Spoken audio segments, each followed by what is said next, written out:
Hi. இப்போ பாருங்கள், நம்ம வந்து பாவக்காய் பொரியல் கசப்பே இல்லாமல் பாவக்காய் பொரியல் எப்படி பண்ணுறதுன்னு பார்க்கலாம். இதுக்கு வந்து பாவக்காய் வந்து இந்த மாதிரி பொடியாக கட் பண்ணி வச்சுக்கணும். நல்லா சின்ன சின்னதாக.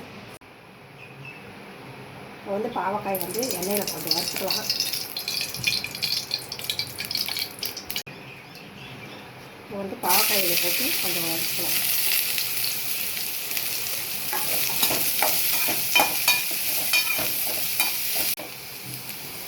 உப்பு போட்டுக்கலாம்.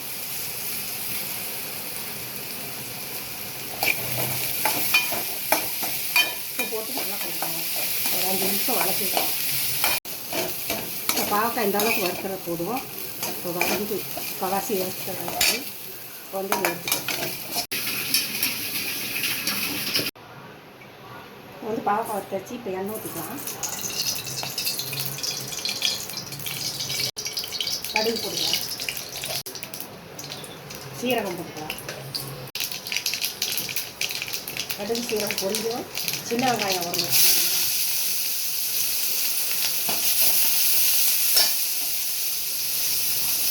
பூண்டு ஒரு 6 பல்லு தட்டி வச்சுருக்கேன்.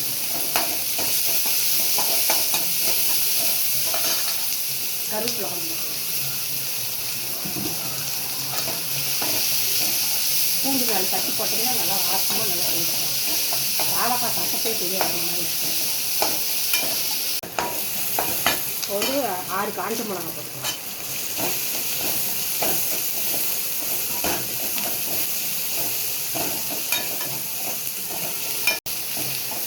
ஒரு தக்காளி போட்டுக்கலாம்.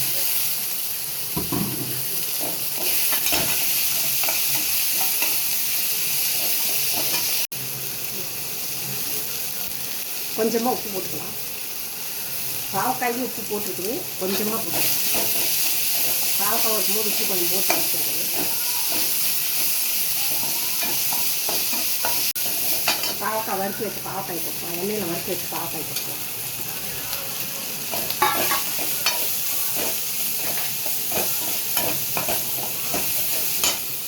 கொஞ்சமாக மஞ்சள் தூள் போட்டுக்கலாம்.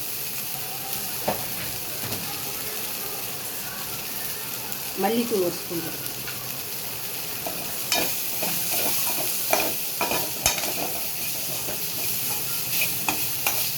கசப்பே தெரியாது. இந்த மாதிரி சொன்னீங்கன்னா கசப்பே எவ்வளோ தெரியாது.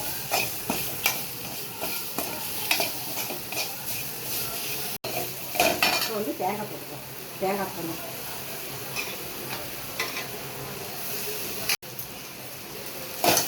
நல்லா பாவக்காய் தயாராக சூப்பராக இருக்கும்.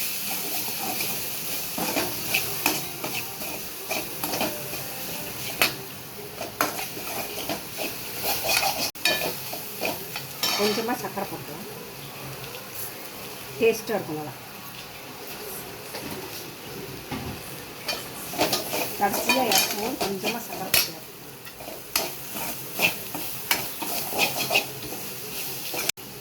அவ்வளோ அது ஆஃப் பண்ணி வச்சு இந்த மாதிரி நீங்களும் ட்ரை பண்ணி பாருங்கள் எப்படின்ட்டு. சூப்பராக இருக்கும். இந்த மாதிரி பாவக்காய் பொரியல் பண்ணிங்கன்னா சாப்பாட்டில் கூட போட்டு பண்ணி சாப்பிட்லாம். சாம்பாரில் சாப்பிட்லாம். டேஸ்ட்டாக இருக்கும். இந்த மாதிரி செஞ்சு பார்த்துட்டு எப்படி இருக்குதுன்னு சொல்லுங்கள்.